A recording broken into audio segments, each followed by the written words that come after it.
नमस्कार दोस्तों, स्वागत है आपका आपके अपने YouTube channel Eklavya academy a way of success, जहां पर हम बात कर रहे हैं संपूर्ण मध्य प्रदेश सामान्य ज्ञान की, कंप्लीट मध्य प्रदेश जीके। और मध्य प्रदेश के क्रम में हम पढ़ रहे हैं मध्य प्रदेश का भूगोल, ज्योग्राफी ऑफ मध्य प्रदेश।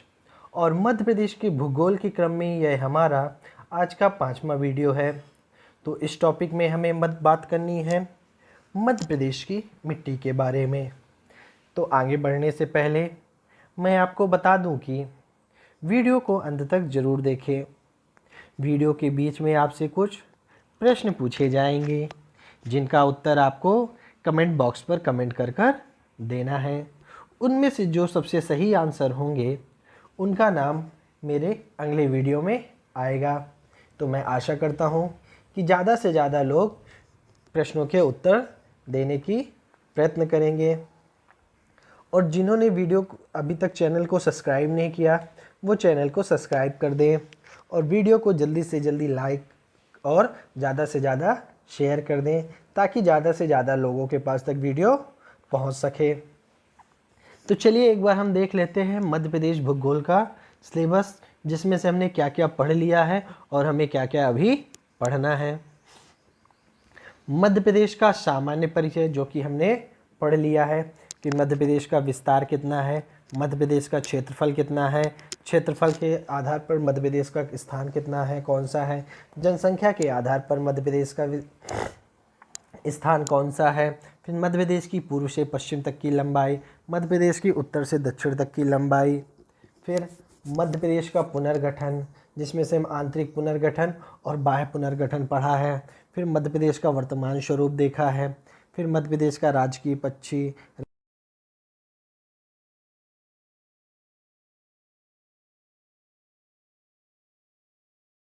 राजकीय चिन्ह के बारे में बारीकियों से जानकारी प्राप्त की है। फिर उसके बाद में हमने मध्य प्रदेश का प्राकृतिक विभाजन पढ़ा है। मध्य प्रदेश के प्राकृतिक विभाजन में मध्य प्रदेश को मुख्य रूप से 3 रूपों में 3 भागों में विभाजित किया गया है। मध्य उच्च प्रदेश, सतपुड़ा मैकल श्रेणी और बघेलखंड का पठार या पूर्वी पठार। फिर मध्य उच्च प्रदेश को 5 भागों में विभाजित किया गया है। वो 5 भाग कौन कौन से हैं? ऊपर से चलेंगे तो मध्य भारत का पठार, रीवा पन्ना का पठार, बुंदेलखंड का पठार, नर्मदा मालवा का पठार और नर्मदा सोन घाटी। फिर जो आपकी सतपुड़ा मैकल श्रेणी है, इसको हमने, ये क्या है, एक असंगठित रूप से है, मतलब ये लगातार नहीं है, बीच बीच में क्या है, ये कटी हुई है। तो ये 4 भागों में कटी हुई है। सबसे पहले राजपीपला, फिर ग्वालीगढ़, फिर मैकल, फिर महादेव पहाड़ी। इनके बारे में हमने जानकारी प्राप्त की है। फिर मध्य प्रदेश की जलवायु के बारे में हमने जानकारी प्राप्त की है। मध्य प्रदेश की जलवायु को 5 भागों में डिवाइड किया गया है। कौन कौन से हैं वो 5 भाग आपका? जिसमें उत्तर का मैदान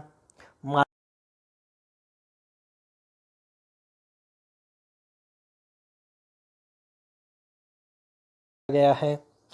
इनके बारे में हमने जानकारी प्राप्त की कि यहाँ पे तापमान कितना रहता है, कौन कौन से ज़िले यहाँ पे आते हैं।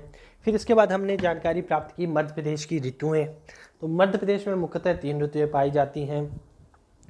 ग्रीष्म ऋतु, जिसको स्थानीय भाषा में यूनाला कहते हैं, शीत ऋतु, जिसको स्थानीय भाषा में सियाला कहते हैं, और वर्षा ऋतु, जिसको स्थानीय भाषा में चौमासा कहते हैं। फिर मध्य प्रदेश की मानसून जलवायु के बारे में जानकारी प्राप्त की थी। तो मध्य प्रदेश की जलवायु कैसी है? उष्णकटिबंधीय मानसूनी जलवायु। तो मध्य प्रदेश में कौन सी मानसून से वर्षा होती है? तो मध्य प्रदेश में दक्षिण पश्चिम मानसून से वर्षा होती है। दोनों साइड से, अरब सागर की खाड़ी से भी, अरब सागर की साइड से भी और बंगाल की खाड़ी, दोनों पवनों से, दोनों मानसूनी पवनों से क्या होती है? वर्षा होती है। पूर्व से पश्चिम की ओर जाने पर मध्य प्रदेश में क्या होता है? वर्षा में कमी आती जाती है। यही सारी जानकारी हमने मध्य प्रदेश के जलवायु के बारे में जानी। आज का जो हमारा टॉपिक है वो मध्य प्रदेश की मृदा के बारे में है कि मध्य प्रदेश में कितने प्रकार की मृदा पाई जाती है, कौन कौन से क्षेत्र पे कौन सी मृदा पाई जाती है, किस मृदा पे कौन सी फसल उपयोगी होती है। इस सब के बारे में हम जानकारी प्राप्त करेंगे। फिर हम आगे पढ़ेंगे मध्य प्रदेश की कृषि, मध्य प्रदेश की नदियाँ एवं बहुउद्देशीय परियोजनाएं, वन, खनिज संपदा, राष्ट्रीय उद्यान एवं अभ्यारण्य, जनसंख्या, जनजाति एवं परिवहन। इन सब टॉपिकों को हम किस में पढ़ेंगे, मध्य प्रदेश के भूगोल में पढ़ेंगे। तो चलिए स्टार्ट करते हैं आज का टॉपिक, मध्य प्रदेश की मृदा। तो सबसे पहले जान लेते हैं कि मृदा होती क्या है। मृदा मतलब मिट्टी। भौतिक व रासायनिक परिवर्तनों द्वारा चट्टानों के विखंडन से उत्पन्न होने वाले ढीले एवं असंगठित पदार्थों को क्या कहते हैं, मृदा। ठीक है ना।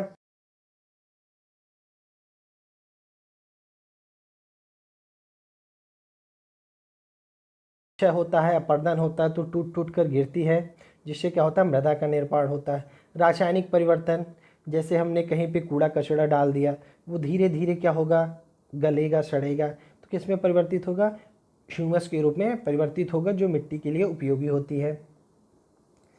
फिर दूसरी परिभाषा देखें तो धरातल की ऊपरी परत जो पेड़ पौधों को अपने को बढ़ाने के लिए जीवाश्म तथा खनिज आदि प्रदान करती है, मिट्टी कहलाती है।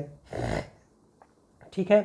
तो जिस पर धरातल की वह ऊपरी परत जिसमें पेड़ पौधे उगते हैं, बढ़ने और उनको बढ़ने के लिए क्या मिलता है, जीवाश्म तथा खनिज आदि प्रदान होते हैं, वो किसमें मिलते हैं, मिट्टी में ही मिलते हैं। मध्य प्रदेश में अधिकांश भागों में प्रौढ़ मृदा विस्तृत है। यह मृदा चट्टान व जीवाश्म के मिश्रण से बनी होती है। किसी भी प्रदेश में वनस्पति के निर्धारण के लिए मृदा सर्वाधिक महत्वपूर्ण कारक है। अब देखिए कैसे, कहीं पे मान लीजिए चावल की खेती होती है तो चावल की खेती के लिए दूसरी प्रकार की मिट्टी उपयोगी होती है।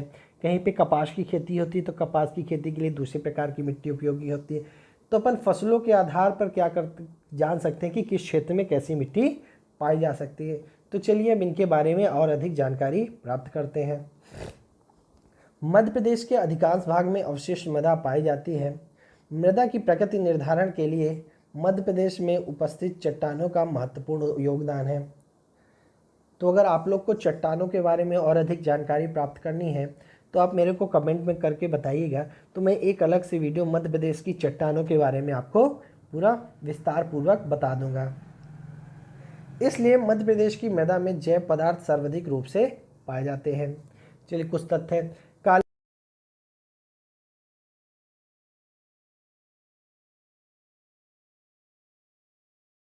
प्रदेश में सर्वाधिक उपजाऊ मिट्टी जलोढ़ मिट्टी होती है।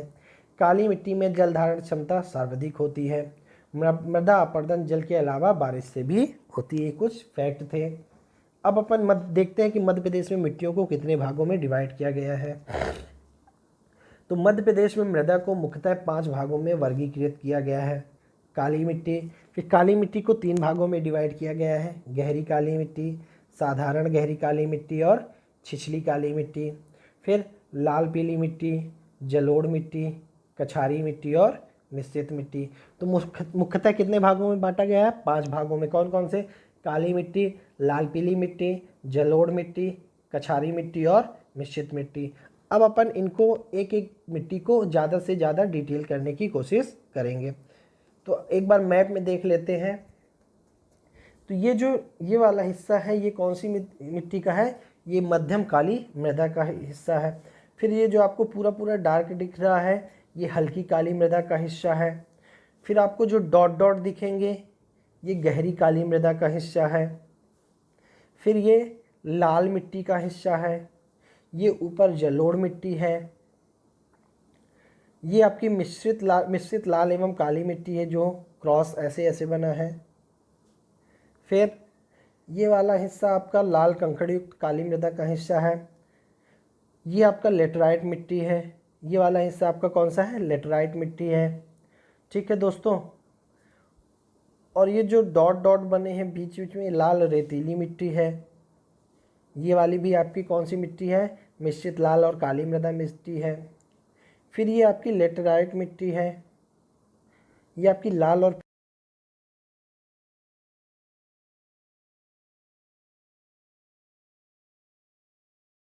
एनालिसिस करके देख सकते हैं। चलिए आगे चलते हैं। काली मृदा, काली मृदा को इंग्लिश में बोलते हैं ब्लैक सॉइल। काली मृदा को रेगुर मृदा के नाम से भी जाना जाता है। तो एक क्वेश्चन आपका यहाँ से बनता है कि काली मिट्टी को और किस नाम से जाना जाता है, तो काली मिट्टी को रेगुर मृदा के नाम से जाना जाता है। काली मृदा में लोहे की मात्रा अधिक होने के कारण इस मृदा का रंग काला होता है। तो काली मिट्टी का रंग काला क्यों होता है? तो उसमें लोहे की अधिकता होती है। इस मृदा में लोहे तथा चूने की अधिकता होती है तथा इस मृदा का निर्माण बेसाल्ट नामक आग्नेय चट्टानों के विखंडन से होता है। तो आपको यहाँ पे एक क्वेश्चन और बनता है कि काली मृदा का निर्माण किससे होता है? तो काली मृदा का निर्माण बेसाल्ट नामक आग्नेय चट्टानों से होता है। ठीक है ना? किससे होता है? बेसाल्ट नामक आग्नेय चट्टानों से। जब बेसाल्ट चट्टान टूटती है, छोटे छोटे टुकड़ों में होती है, तो किसका निर्माण करती है? वो काली मृदा का निर्माण करती है। काली मृदा में फास्फोरस, नाइट्रोजन और जैव तत्वों की कमी होती है। किसकी किसकी कमी होती है? फास्फोरस और नाइट्रोजन की। और अधिकता किसकी होती है? लोहे और चूने की अधिकता होती है। किंतु काली मृदा में कैल्शियम कार्बोनेट, मैग्नीशियम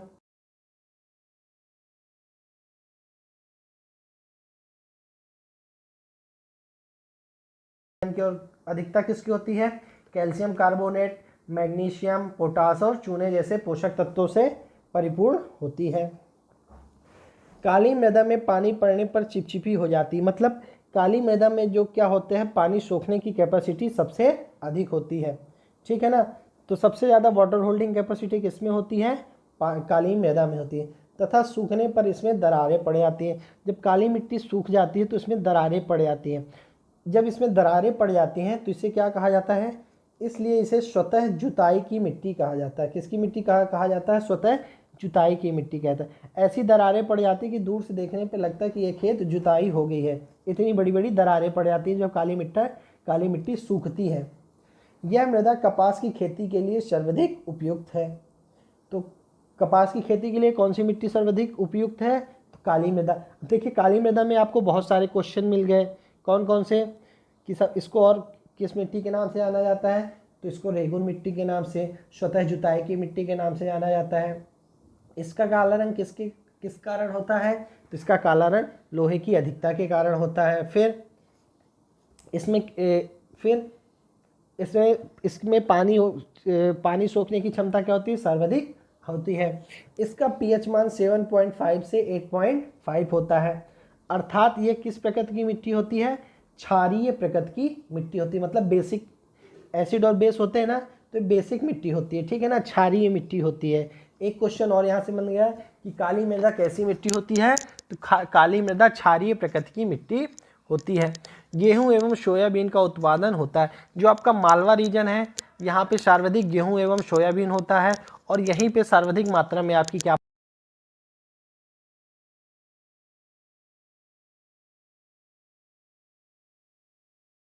को रंग तथा मोटाई के आधार पर 3 भागों में वर्गीकृत किया गया है। कौन कौन से? गहरी काली मिट्टी, साधारण गहरी काली मिट्टी और छिछली मिट्टी। अब इनको अपन विस्तार पूर्वक पढ़ते हैं। गहरी काली मिट्टी, यह नर्मदा घाटी, मालवा और सतपुड़ा के पठार में विस्तृत भाग में पाई जाती। कहाँ कहाँ पाई जाती है? तो नर्मदा घाटी, मालवा और सतपुड़ा के पठार में यह मिट्टी पाई जाती है। यह राज्य की 3.5% भाग पे विस्तृत है। कितने प्रतिशत भाग पे विस्तृत है? 3.5% भाग पर विस्तृत है। इस मृदा में चिकनी मृदा की मात्रा 20.60% होती है। यह मिट्टी गेहूं, तिलहन, चने तथा ज्वार की खेती के लिए बहुत उपयोगी होती है। किसके किसके लिए उपयोगी होती है? गेहूं, तिलहन, चना तथा ज्वार की खेती के लिए उपयोगी होती। कौन सी मिट्टी? गहरी काली मिट्टी। कितने प्रतिशत भाग पे पाई जाती है? तो 3.5% भाग पर पाई जाती है। फिर आता है साधारण काली मिट्टी। काली मिट्टी के प्रदेश का अधिकतम भाग किस वर्ग के अंतर्गत रखा जा सकता है? जिसमें मालवा के पठार का संपूर्ण उत्तरी भाग और निमाड़ प्रदेश सम्मिलित है। तो जो आपकी साधारण काली मिट्टी है, यह सबसे अधिक क्षेत्र पर पाई जाती है। 37% भूभाग पर यह मिट्टी पाई जाती है। मिट्टी का रंग भी भूरा अथवा हल्का काला होता है। भूरा नहीं, भूरा है। भूरा अथवा हल्का काला होता है। ये आपकी साधारण काली मिट्टी हो गई। फिर छिछली काली मिट्टी, राज्य के क्षेत्रफल का लगभग 7.1% क्षेत्र इसमें आता है, जहाँ की अधिकतम मिट्टी की परत छिछली है, मतलब परतदार है। छिंदवाड़ा, बैतूल जिला, सिवनी जिले में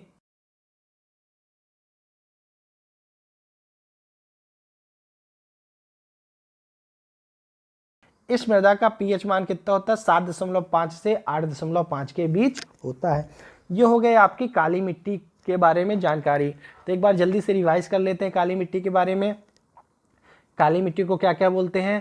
तो काली मिट्टी को रेगुर मिट्टी भी बोलते हैं और स्वतः जुताई की मिट्टी बोलते हैं। इसमें पानी सोखने की क्षमता सर्वाधिक होती है। इसमें लोहे की अधिकता के कारण इसका रंग काला होता है।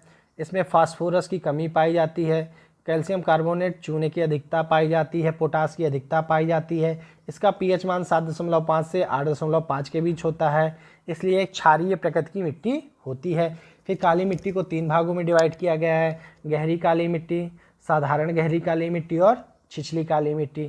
तो ये काली मिट्टी होगी। अब आगे चलते हैं, लाल और पीली मिट्टी, रेड एंड येलो सॉइल।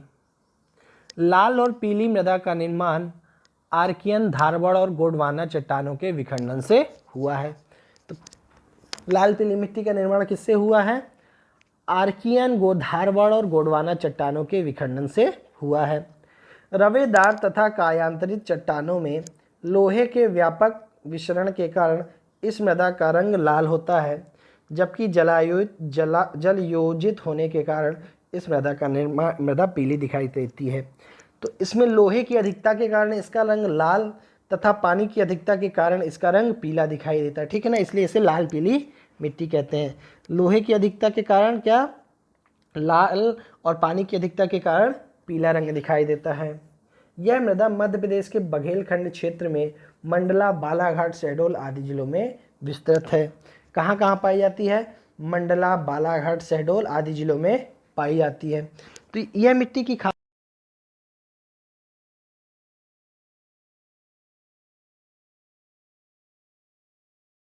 पानी भरा रहता है। तो आपको क्या याद रखना है कि लाल पीली मिट्टी किस लिए उपयोगी होती है? धान की खेती के लिए उपयोगी होती है। लाल और पीली मृदा में नाइट्रोजन, फास्फोरस और ह्यूमस की कमी होने के कारण इस मृदा की उर्वरता कम होती है। यह मृदा धान की कृषि के लिए उपयोगी होती है। किस कृषि के लिए उपयोगी होती है? तो धान की खेती के लिए लाल पीली मिट्टी सर्वाधिक उपयोगी होती है। यह मृदा अम्लीय से क्षारीय होती है। अम्लीय से क्षारीय का मतलब इसका पीएच मान 5.5 से 8.5 के बीच होता है। तो जब 7 से नीचे का मान होता है तो अम्लीय हो जाती है, और 7 से ऊपर का मान होता है तो क्षारीय हो जाती है, ठीक है ना। तो ये देखिए अम्लीय से क्षारीय होती है। अब आते हैं जलोढ़ मृदा। मध्य प्रदेश में जलोढ़ मृदा का निर्माण बुंदेलखंड, चंबल एवं नीस जैसी नदियों द्वारा निक्षेपित पदार्थों से हुआ है। तो जलोढ़ मृदा का निर्माण कैसे होता है? नदियां जो अपने साथ बहाकर मिट्टी लाती हैं और एक जगह इकट्ठा कर देती है तो उसे क्या कहते हैं? जलोढ़ मृदा कहते हैं। नदियों द्वारा बहाकर लाई गई मिट्टी को क्या कहते हैं? जलोढ़ मृदा कहते हैं। ये सर्वाधिक उपजाऊ मिट्टी होती है। कैसी मिट्टी होती है? सर्वाधिक उपजाऊ मिट्टी होती है। यह मृदा मध्य प्रदेश के मुरैना, भिंड, शिवपुरी एवं ग्वालियर जिलों में 30 लाख एकड़ क्षेत्रफल में फैली है। तो देखिए मुरैना, भिंड में चंबल नदी के कारण यहाँ पे, और ऊपर से यमुना नदी द्वारा यहाँ पे बहा के लाई जाती है इस क्षेत्र में, इसलिए यहाँ पे यह मृदा पाई जाती है। इस मृदा में बालू की अधिकता पाई जाती है। जलोढ़ मृदा में नाइट्रोजन, जैव तत्व तथा फास्फोरस की कमी होती है। किसकी किसकी कमी होती है? नाइट्रोजन तथा फास्फोरस की। इस मिट्टी में गेहूं, गन्ना, सरसों आदि फसलें उपयुक्त होती है। तो कौन कौन सी फसलें?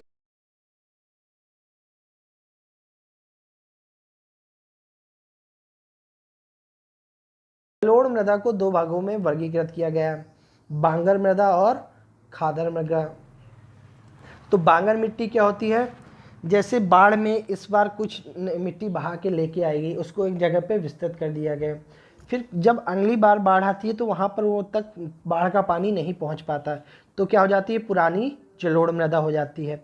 और नई जलोढ़ मृदा क्या होती है?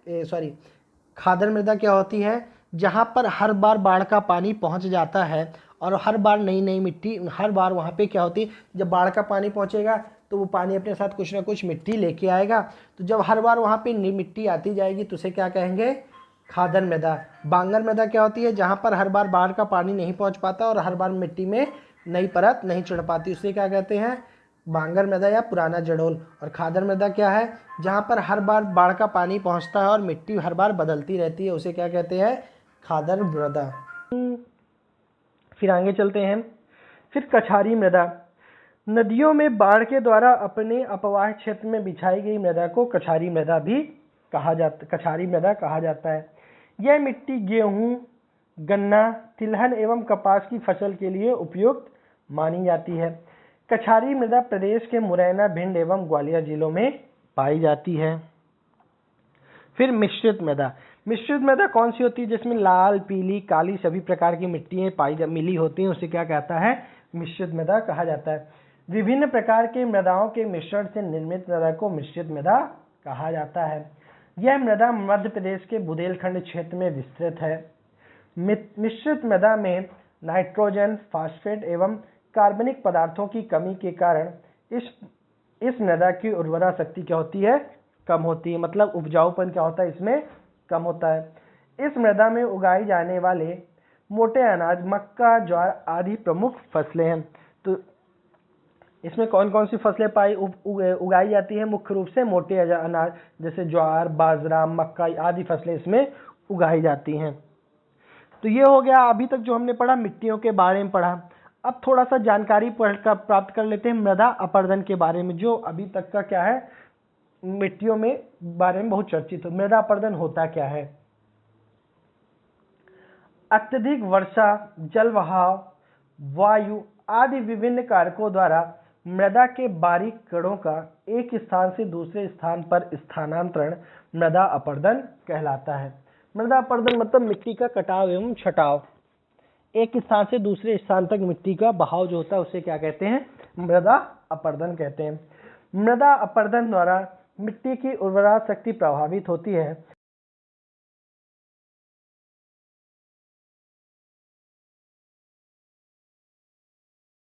तो बारिश की बूंदें जब जमीन पे पड़ती हैं तो वो क्या करते हैं? मिट्टी की ऊपरी परत को बहाकर एक स्थान से दूसरे स्थान तक ले जाती हैं। फिर जब अत्यधिक तेज हवा चलती है तो मिट्टी को उड़ाकर एक स्थान से दूसरे स्थान तक ले जाती है। तो जो मिट्टी की ऊपरी परत में उर्वरा शक्ति होती है उसका क्या होता है? ह्रास होता है। क्या हो जाता है? उपजाऊपन कम हो जाता है। या फिर मिट्टी की ऊपरी परत में पानी अपने साथ जो बहा कर ले जाती है उससे मिट्टी की उर्वरा शक्ति भी बहकर चली जाती है, जिससे क्या होता है? मिट्टी की उर्वरा शक्ति में कमी आती है। मध्य प्रदेश में मृदा अपरदन से प्रभावित क्षेत्र निम्न है। मुरैना जिला मृदा अपरदन से सर्वाधिक प्रभावित जिला है। तो जो आपका मुरैना जिला है वो चंबल नदी द्वारा मृदा अपरदन से प्रभावित सबसे अधिक प्रभावित जिला है। वहां पे किस प्रकार का मृदा अपरदन होता है? तो अवनालिका मृदा अपरदन होता है, ठीक है ना। और मृदा अपरदन को और क्या कहते हैं? तो मृदा अपरदन को रेंगती हुई मृत्यु कहते हैं। यहाँ पे दो क्वेश्चन है जो बहुत बार पूछे जा चुके हैं कि सर्वाधिक मृदा अपरदन कहाँ पे होता है मध्य प्रदेश में? तो मुरैना जिले में होता है। किस नदी द्वारा होता है? तो चंबल नदी द्वारा होता है। किस प्रकार का मृदा अपरदन होता है? तो अवनालिका मृदा अपरदन होता है। और मृदा अपरदन को और क्या कहते हैं? तो मृदा अपरदन को और रेंगती हुई मृत्यु कहते हैं। यहाँ पे जो 4 क्वेश्चन बने हैं ये कई बार कई एग्जामों में पूछे जा चुके क्वेश्चन हैं, इसलिए इनको आप लोग इंपॉर्टेंट समझ के याद रखिएगा। चंबल एवं नर्मदा नदी घाटियों में भी मृदा अपरदन की समस्या है। चंबल नदी द्वारा मृदा अपरदन के परिणाम स्वरूप मध्य प्रदेश के भिंड, मुरैना व श्योपुर जिलों में बीहड़ों का निर्माण हुआ है, ठीक है। इन्हीं बीहड़ों में क्या हुआ करते? चंबल के बीहड़ों में पहले डाकू प्रसिद्ध थे।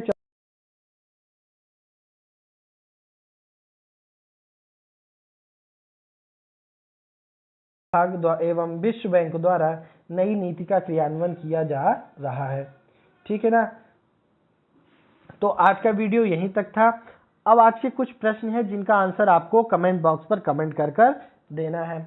कपास की कृषि के लिए कौन सी मृदा उपयुक्त मानी जाती है? किस मृदा की उर्वरा शक्ति अधिक होती है? रेगुर किस मृदा को कहा जाता है? ये 3 प्रश्न हैं जिनका उत्तर आपको कमेंट बॉक्स पर कमेंट कर देना है। तो दोस्तों अगर वीडियो पसंद आया हो तो प्लीज़ लाइक और सब्सक्राइब और शेयर कर दीजिएगा और ज़्यादा से ज़्यादा लोगों के पास वीडियो शेयर कीजिएगा और ज़्यादा से ज़्यादा लोग प्रश्नों के उत्तर देने की कोशिश करिएगा, ठीक है दोस्तों। तो आज का वीडियो यहीं तक था। आगे का वीडियो कल आएगा जिसमें हम मध्य प्रदेश के बारे में अगली जानकारी प्राप्त करेंगे। तो वीडियो को अंत तक जरूर देखिए और कुछ प्रश्नों के उत्तर दीजिएगा। थैंक यू दोस्तों।